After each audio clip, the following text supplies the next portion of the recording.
estoy terminando de acomodar. Ya.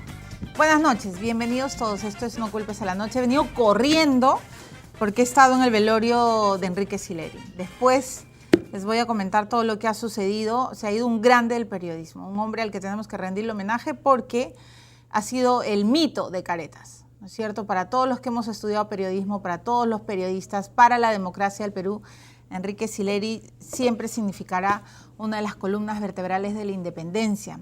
Y después les voy a comentar lo que pienso, lo que siento y el enorme gesto noble que ha tenido el presidente Ollanta y su esposa, la señora Nadine Heredia, en el velorio de don Enrique. Pero hablando del presidente, él ha descartado renuncias. Vamos a ir en primer lugar con la noticia política. Él ha dicho que el gabinete está muy sólido, que, bueno, obviamente no habría mayores salidas y ha dicho, pregúntenle a la primera ministra. El gabinete se encuentra sólido. La señora Ana Jara ha dicho algo muy importante. Jamás entregaría la cabeza o las cabezas de un líder de un equipo, ha dicho. Jamás entregaría la cabeza o las cabezas de miembros de su equipo para salvar la suya. Vamos a escuchar lo que dijo. Una líder de un equipo jamás entregaría una cabeza o más cabezas dentro de su equipo para salvar la suya. Eso no solamente no sería liderazgo, sino no sería leal. Yo llegué con un equipo ministerial a solicitar el voto de confianza de la representación nacional y me mantengo con el mismo equipo hasta lo que resuelva, para bien o para mal, el Congreso de la República. Se toma, repito, tomando como consideración y como base el bienestar general de todos los peruanos.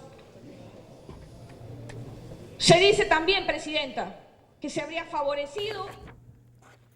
Bueno, me van a perdonar, pero yo sí estoy de acuerdo con la señora Ana Jara. Porque para empezar, creo que cuando un presidente pone a disposición de todos los peruanos y presenta a su equipo de ministros, creo que hay mecanismos para poder censurarlos, interpelarlos, criticarlos y luego pedir, pues obviamente, sus cabezas. Pero lo que está haciendo la oposición desde hace un tiempo, ¿y a cuántos gabinetes quieren tener? O sea, no, me pregunto. Y además, ¿les parece bien que los peruanos hayamos pasado el fin de semana en la incertidumbre, que hasta ahora no sepamos qué va a suceder? De hecho, hoy día Marco Sileri le preguntó en el velorio de su padre al presidente Ollanta que si su papá estuviera vivo, todos querríamos saber qué va a suceder mañana en el Congreso. El propio presidente contestó, en efecto, todos queremos saber. ¿Ha hecho bien la señora Ana Jara al dar esta declaración? Le voy a preguntar al ex primer ministro Jorge del Castillo, porque además los apristas ayer han dicho de que solo quieren un gesto, la cabeza de Mayorga, y votarán a favor. Lo ha dicho además Velázquez Quezquén en el programa que yo conduzco en América Televisión en Sin Peros, siendo ex primer ministro. Entonces, vamos a poner las cosas en su real dimensión por el bien del Perú, por la estabilidad, por la gobernabilidad. Señor del Castillo, buenas noches, bienvenido al programa. ¿Cómo está? Buenas noches, a sus órdenes. Bienvenido, señor. Usted ha sido primer ministro, ha escuchado las declaraciones de la señora Ana Jara. Ella ha dicho que un líder de un equipo no pondría ni la cabeza de uno o varios ministros para salvar la suya.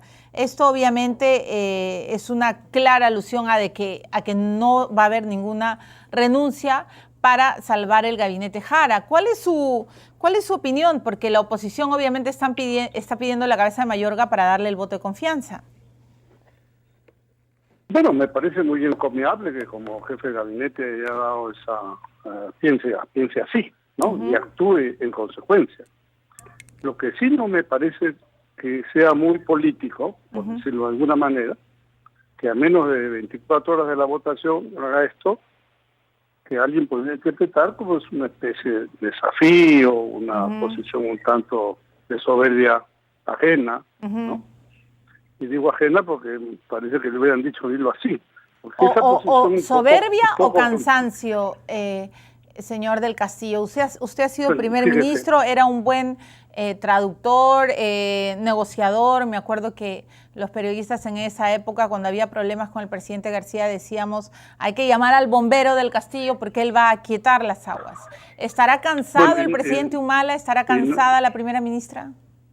Claro, y gracias a eso no teníamos incendios o los apagamos rápidamente. Pero el tema es que la otra noche, cuando fue la primera votación, quizás ahí sí por agotamiento, como a las 3 de la mañana, la señora primera ministra un poco quiso cuadrar a los parlamentarios, voten sí o no, pero nada de abstenciones y la gente votó abstención, porque obviamente no se sentían, digamos, obligados a de acuerdo. Esto es un cuartel de que ustedes contestaron. Creo que es un error que haya dicho esto, viéndolo en la víspera de la votación. Como concepto me parece bien, porque es lógico que el que capitanea un barco tiene que o lo salva o se va con todo el barco al mar. Pero no era prudente, a eso es lo que me refiero. Pero, ¿no? y señor del Castillo, cuando no hay otros mecanismos, digamos, para censurar o para poner en entredicho la actitud de un ministro de Estado, digo, porque si nos vamos a pasar la vida entre que el voto de confianza, se van a unir las fuerzas y luego va a haber yo no quiero hablar de chantajes ni de extorsiones porque hablaría muy mal de la clase política, pero si nos vamos a pasar los próximos años que quedan de este gobierno en este vaivén, comprenderá que lo único que nos genera es incertidumbre. ¿No hay otros mecanismos que se pueden encontrar para sacar a un ministro? Pueden haber otros mecanismos más adelante, hay interpelación, hay censura, ¿no? Como mecanismos constitucionales, pero tampoco debemos asustarnos porque un voto de confianza no se da, que tampoco no necesariamente es porque cambian la ley de las AFP o que cambian a un ministro.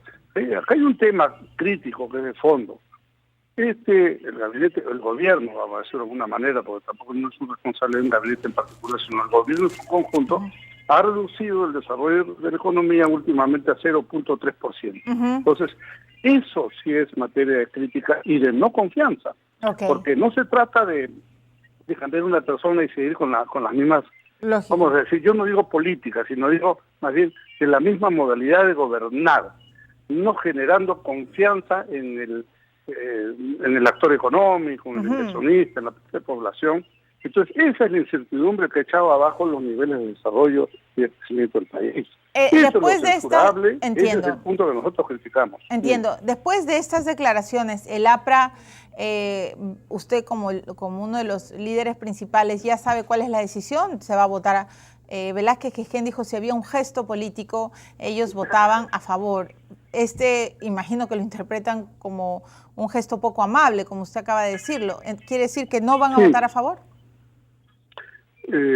Yo no creo que la célula parlamentaria aprista vote por la confianza. En todo caso, como usted comprenderá, nuestros 4 votos no son decisivos en un tema, posiblemente alcance la confianza con los votos de otros. Pero lo que pasa es que hay algunos que están ya un poco escaldados de la situación, ¿no? Fíjese, al PPC le hicieron creer una situación, le firmaron hasta un acta y al final no se cumplió. Claro. Entonces su pronóstico para mañana, ¿cuál sería, señor del Castillo, conociendo? Yo creo que va a tener, es posible que tenga un voto de confianza un poco más ajustado que en otras oportunidades. Para eso no necesita el concurso del Partido Aprista ni de otros que quieran mantenerse en una posición de no confianza, ¿no? Quizás por eso salió a decir eso, ¿no? No es ninguna actitud tampoco de desafío a la democracia, por favor. Más bien estos son mecanismos que refuerzan la democracia, porque la democracia es un sistema político de pesos y contrapesos. Sí, ¿no? claro. No es que todos tienen que ser moncordes, es que más bien en buena hora que hay divergencias, y divergencias razonadas, ¿no? Porque cuando nosotros fuimos gobierno, en ninguno de nuestros 5 gabinetes el nacionalismo votó a favor, pese, por ejemplo, en mi gabinete que era el primero, ¿qué razón había para estar en contra? Pero igual votaron en contra. Es cierto, siempre votaron en contra. Es un voto en contra sin razonar. Bueno, si mañana no triunfara la confianza, señor del Castillo, se tendría que poner a disposición otro gabinete, ¿verdad? Bueno, sí, porque realmente ya han habido 2 votaciones de no decisión y el caso también está vencido realmente. Si es que además ellos han dicho que si no obtienen esta votación, la confianza, ellos se van y tendrán que formar otro gabinete. Que además tengamos en cuenta que el gabinete de la doctora Jara es virtualmente el mismo gabinete anterior, con un solo cambio. Sí, claro, con un solo cambio. ¿No? Entonces, no hay un nuevo emplazamiento. Yo creo que aquí el gobierno lo que tiene que hacer es un cambio de actitud en gobernar. Menos confrontación, menos pelea y poner en la práctica lo que dijo el señor Humala el 28 de julio. Dijo, un país que vive en confrontación permanente no llega a ninguna parte. Lo dijo textualmente, que ponga en práctica su enunciado, y creo que todos estaremos mejor. Bueno, le agradezco mucho su participación como ex primer ministro y por supuesto como ex congresista. Jorge del Castillo ha participado de grandes debates en la historia del Perú. Vamos a ver qué sucede mañana. Como él mismo dice, tampoco hay que asustarse tanto, pero aquí ya pues se presentan dos escenarios distintos. También algunos dicen que hay intransigencia en ambos lados, ¿no? Pero parece que los de Solidaridad ya van a votar a favor, que todo que ya tendrían los votos y que quizá por eso el presidente ha salido a decir lo que ha dicho y la señora Nájera. Me voy a la pausa. Hoy día vamos a entrevistar a algunos alcaldes que quieren ir a la reelección y que, dicho ese paso, están favoritos en sus distritos. Ya hay quienes dicen no se confíen, ¿no? Porque a las finales, en la puerta del horno a veces se quema el pan, pero lo cierto es que Jorge Muñoz va en las encuestas primero en Miraflores y quiere ir a la reelección. El señor Álvarez, también él parece que se la lleva así de plano en San Borja. Marco Antonio Álvarez ha hecho una buena gestión. Y el señor Sure, que es el que, pero igual quiere ir a la reelección, pero lo que me han contado es que está peleándola. Pero Muñoz y Álvarez más o menos están un poco tranquilos. La pregunta es, ¿por qué quieren ser reelegidos? ¿Por qué no se van a sus casas, duermen tranquilos, ya trabajaron bien, podrían pasarla mejor con sus familiares? Eso les dicen. ¿Por qué? ¿Por qué la reelección? Después de la pausa voy a regresar con el alcalde Jorge Muñoz, que la semana pasada tenía unas críticas aquí severísimas con los candidatos a la alcaldía de Miraflores. Ya regresamos, bienvenidos entonces a No Culpes a la Noche, y después les voy a contar todo lo que ha sucedido en el velorio de don Enrique Sileri y además nuestro homenaje, porque aquí lo hemos entrevistado a este maestro del periodismo. Ya regresamos.